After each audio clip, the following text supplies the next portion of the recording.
Hello, and welcome to my Genetics 311 Module 5 exam video. Today we're going to be talking about DNA mutations and how those affect the proteins that are generated through transcription and translation. So this is going to be our handy-dandy table. It'll be your best friend during this unit.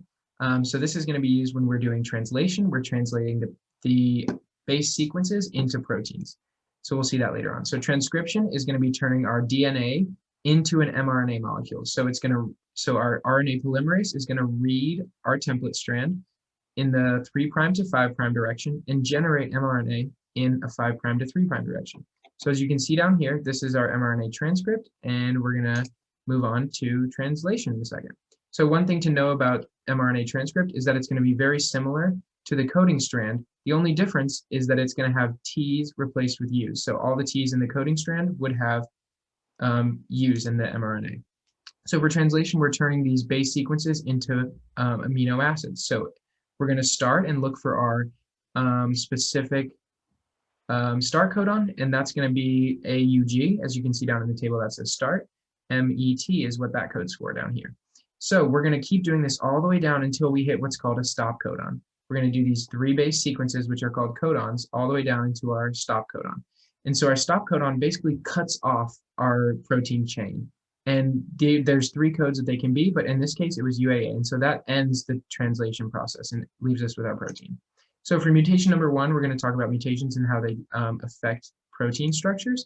So for our first one, we are going to change one base called a point mutation from a pyrimidine to a pyrimidine, but switching what they are. So it could code for something different. So as you can see, we're switching our mRNA transcript from a C to a U, because we can't have T's in our mRNA. So basically, as you can see, these code for the exact same thing. They both code for VAL. So this is actually called a silent mutation. It's not going to have any effect on the protein sequence. So for our second one, we're going to do it again. We're going to change a C to a G, but this is called a transversion because we're going from a pyrimidine to a purine. So our new mRNA transcript is actually going to have a G instead of a C. And as you can see, this codes for a different amino acid than what our normal one was. So this is called a missense mutation. For our third mutation, we're going to talk about changing an A to a T. So this is going from a purine to a pyrimidine, which is once again a transversion. And as you can see, our new mRNA transcript has a U instead of that A.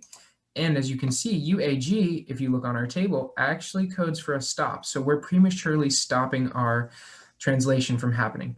And as you can see, this isn't going to give us a viable protein because we're missing a part of it. That's called a nonsense mutation.